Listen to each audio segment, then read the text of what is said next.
이번에 원자재 인사이드의 시간입니다. 최보아 캐스터 나와 있는데요. 오늘의 주제는 에브리싱 랠리라고요?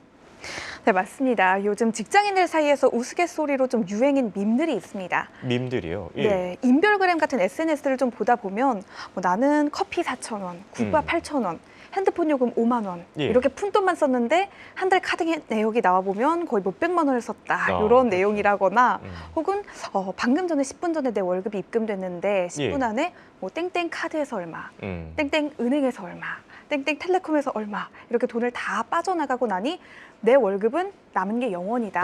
이런 조금 웃긴 예. 포스팅들을 뭐 들어오자마자 보는데 바로 빠져나간다 이런 얘기들도 있죠. 맞습니다. 거의 뭐 예. 스쳐 지나가는 거죠.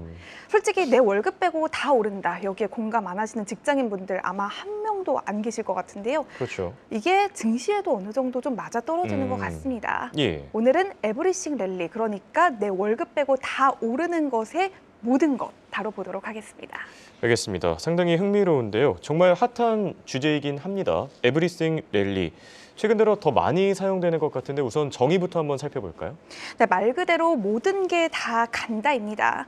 주식, 부동산은 물론이고요. 원유, 또 농산물이나 금속을 포함한 원자재, 암호화폐, 하다못해 의식주까지 모든 것의 가격이 동시에 상승하는 현상을 가리키는데요. 보통 반비례 관계를 띠는 안전자산과 위험자산도 정비례 관계를 띠게 됩니다. 원론적으로 생각해 본다면 자금 시장에서는 돈이 한쪽으로 몰리면 다른 한쪽에서는 돈이 빠져나가야 맞겠죠. 그렇죠. 그런데 이 이론마저도 붕괴된 이례적인 일입니다. 연준의 불투명한 기조, 전쟁의 장기화, 주요국들의 인플레이션과 주요국 중앙은행들의 각기 다른 금리 인하 시기와 폭, 또 미중 양국의 경기 연착륙 가능성 등 너무나도 많은 경제적 불확실성들이 혼재하고 있기 때문입니다. 그렇다면 궁금한 점이 에브리싱 랠리 이번이 처음인지 아니면 과거에도 이런 사례가 있었는지가 궁금한데요. 네, 이번이 처음은 아닙니다. 역대 에브리싱 랠리의 전적을 좀 간단하게 짚어보도록 할게요. 예. 네, 첫 번째 에브리싱 랠리는 광란의 1920년대, 그러니까 1920년에서 1928년 사이에 발생했습니다. 1차 세계대전과 스페인 독감 팬데믹 직후인데요. 1929년 미증시 대폭락으로 시작된 대공황이 발생하기 전까지 약 9년간 주식과 부동산 등 주요 자산 가격은 기록적인 상승세를 이어나갔습니다. 전쟁과 전염병에 기인한 불황 직후 급격하게 유동성이 몰렸고요. 미국 경제가 본격 성장 궤도에 진입한 데서 비롯됐습니다. 특히 미국의 완화적인 통화 정책과 함께 자동차나 가전 등 당시로는 혁신적인 기술까지 등장함에 따라 투자 수요가 급증했습니다. 그렇다면 두 번째 에브리싱 랠리는 어디서 발생했는지 일본 쪽입니까? 네, 맞습니다. 두 번째는 1986년에서 1991년 일본의 버블 경제 때입니다. 당시 일본의 급격한 경제 성장을 견제한 미국은 1985년 플라자 합의로 엔화 가치의 상승을 유도했고요.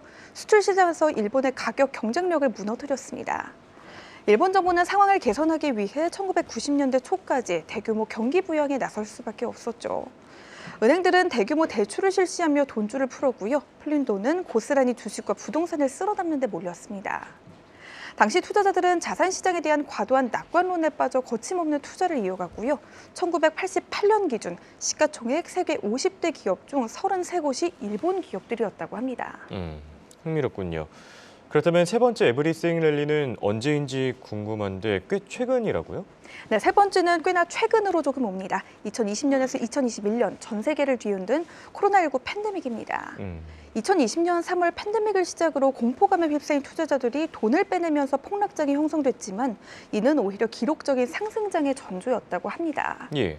각국이 경기 부양을 위해 급히 시중에 자금을 유입시켰고요. 과도한 낙폭에 대한 반발 매수세가 이어지자 주요 자산 가격은 급등세로 돌아섰습니다. 2008년 금융위기 이후부터 2015년까지 약 7년에 걸쳐 풀렸던 유동성의 70%가 이 당시 채 1년도 안 돼서 다 풀렸다고 합니다. Cash is trash, 그러니까 현금은 쓰레기라는 말이 나올 만큼 위험자산이나 안전자산 그 어디에도 투자하지 않고 현금을 갖고 있으면 무조건 손해를 보는 때로 알려져 있습니다. 네.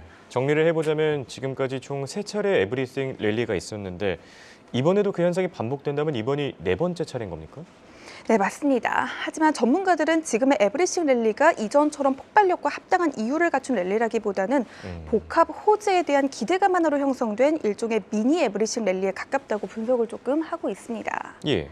연준의 금리 인하 자체에 대한 뜻은 분명하게 비췄지만 서두르지 않을 것임을 여러 차례 공언한 데다 연내 금리 인하를 시작한다고 해도 폭 자체가 그렇게 크지는 않아 보이기 때문입니다. 그래도 미국 대선처럼 역사적으로 입증된 호재라든가 AI와 같은 예상치 못한 변수들이 있기 때문에 시장의 자산 유입은 유의미한 수준으로 이어질 수 있다는 평가들도 꽤나 많이 존재합니다. 알겠습니다. 그렇다면 에브리띵 랠리에 해당하는 품목들이나 종목들이 워낙 많은 만큼 차례대로 짚어볼 텐데요. 우선 주식시장 상황은 어떻습니까? 네, 일단 현재 미국의 다우 지수는 연초 대비 37% 상승했고요. S&P 500 지수도 작년 10월 말 대비 30% 상승했습니다.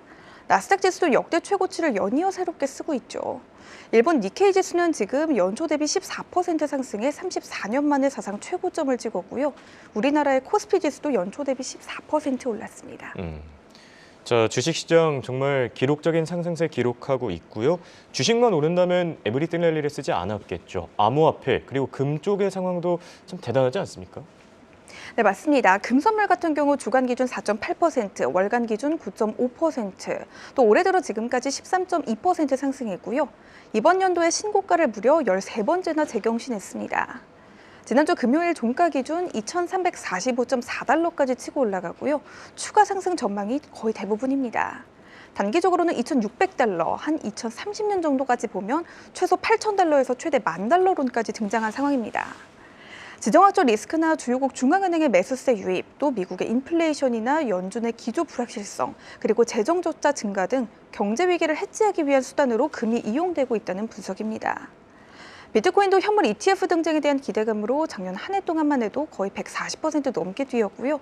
올해도 현물 ETF에 대한 긍정론도 여전한 데다 개별 자산으로서의 입지가 견고해져감에 따라 비트코인이 없다면 일종의 소외감인 포모 현상까지 느낀다라는 말이 있을 정도로 가파르게 상승 곡선을 조금 그리고 있는 것 같습니다. 지금은 약간 조정을 받고 있다지만 지난주 73,000달러라는 고점을 도달하는 기염을 토하기도 했습니다. 특히 이번 달 말쯤은 4차 반감기까지 조금 앞두고 있죠. 비현실적일 정도의 낙관론까지 적지 않다고 볼 수가 있겠습니다. 네.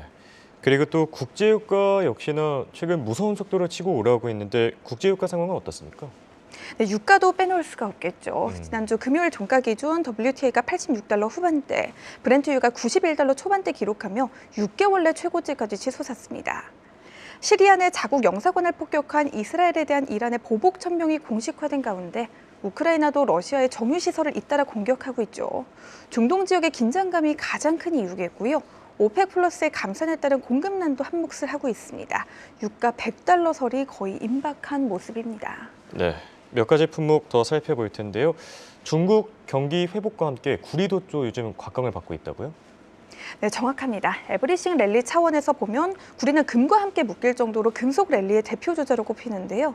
중국이 부양책들을 꾸준히 제시하면서 중국의 경제 지표들이 요즘 참 잘 나왔습니다. 예. 중국 경제 회복이 가시화됐다는 평가들이 나오고 있죠. 경기 바로미터라고 불리는 구리가 11개월 만에 최고치 나타내고요.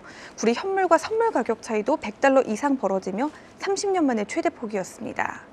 또 중국 구리 재료소들의 구리 생산 감축이나 코브레 파나마 구리 광산 가동 중단 등도 공급 문제를 가속화시키고 있습니다. 알루미늄 선물도 톤당 2,400달러를 넘으며 3개월 만에 최고치를, 또 니켈과 리튬 가격도 공급난 촉발 가능성에 포커스가 맞춰지며 최근 반등 흐름을 보여주고 있습니다. 네, 이렇게 오늘은 에브리띵 랠리를 주제로 얘기 나눠봤습니다.